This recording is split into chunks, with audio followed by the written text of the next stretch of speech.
Buongiorno cari amici, benvenuti anche oggi nel canale vostro Mariotto Veneziano. Oggi vorrei rispondere a una domanda fatta da Tiziana per quanto riguarda gli espianti e le donazioni di organi. Ma prima di fare questo, il vostro Mariotto Veneziano vi chiede di iscrivervi al canale YouTube di The Garda, al canale YouTube del vostro Mariotto Veneziano, di venirci a trovare nei nostri gruppi Facebook e anche in Telegram, dove ormai lo sapete che nel gruppo dei Magici Arcieri Bertollini ogni lunedì sera alle 20:30 il The Garda Mariotto Veneziano, coadiuvati da Milas, tengono un percorso esoterico gratuito. Se vi scappa anche un super like e un bel commento, il vostro Mariotto contento. Bene, guardiamo un po' la situazione degli espianti, ma prima di fare questo io vorrei partire da molto lontano, da circa 48 anni fa, più o meno, 48 anni fa, quando il vostro Mariotto aveva 7-8 anni e mangiava a casa di suo padre con suo padre adottivo. Insomma, questi pranzi all'arma bianca che si facevano tanto per essere di circostanza, e si cadeva sempre su dei discorsi un po' profetici.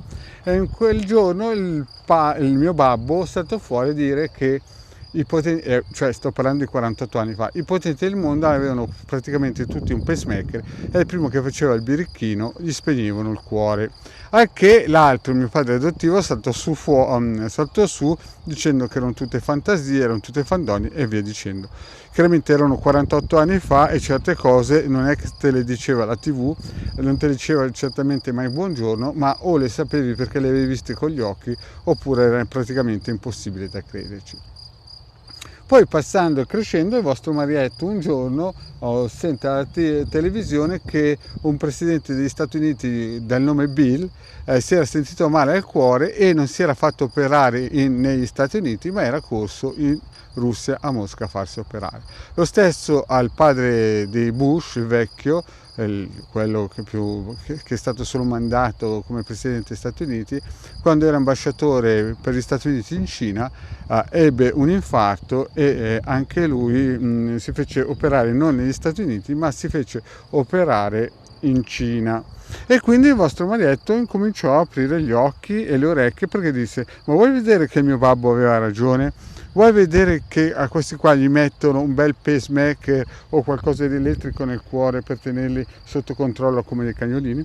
E poi ultimamente ho guardato alcune puntate di Lost e mi sono reso conto che questi qui lo dicevano tutto il mondo tranquillamente in TV.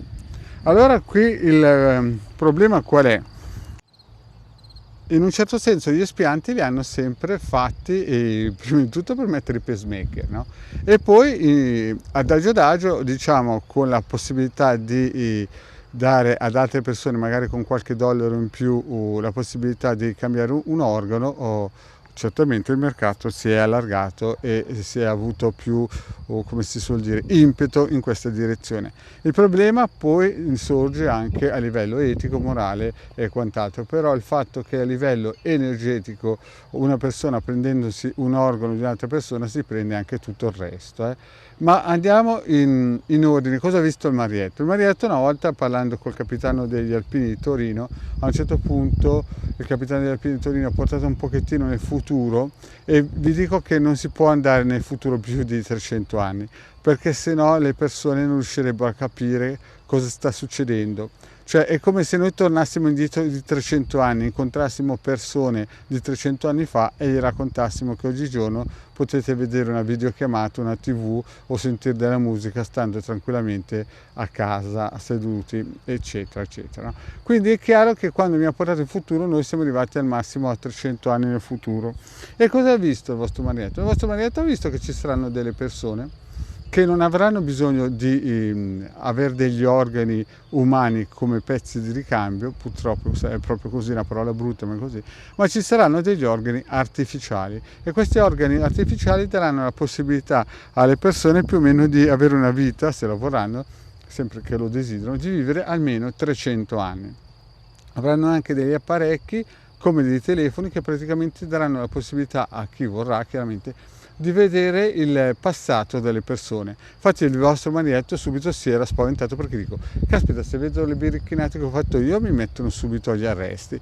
Ma il capitano degli Alpini mi ha tranquillizzato, mi ha detto che quando succederà questo praticamente le persone capiranno perché il vostro marietto ha fatto certe cosine e quindi di conseguenza sarò quasi un eroe. Bene cari amici, detto questo, poche parole per raccontarvi appunto cosa ho visto. Quindi gli espianti sono solamente un piccolo passaggio che che l'umanità passerà, e poi è chiaro ci sono state brutture come i vari soldati serbi che sono stati tirati fuori dalle prigioni e portati in Kosovo, e poi gli hanno spiantato senza anestesia i vari organi per poi vendere alle cliniche private dei sarmadi. Quindi cari amici, c'è del brutto in tutto, anche in queste cose qua, e però durerà poco questo periodo brutto di espianti, perché in futuro prossimo avremo appunto degli organi artificiali. Vi ricordo solamente che un ragazzino svizzero, ha creato un cuore artificiale di silicone, di una materia siliconica, è andato giù in Israele a mostrarlo e al ritorno l'hanno perso, cioè gli è stato rubato sull'aereo. Quindi siamo a un passo molto vicino al fatto che tutte le persone potranno avere almeno un cuore artificiale. Siamo lì vicini. Bene cari amici, il vostro marietto veneziano vi ringrazio di avermi seguito fino a qui. Vi chiedo, se non l'avete ancora fatto, di iscrivervi al canale di Degare Marietto Veneziano. Grazie cari amici, alla prossima, ciao.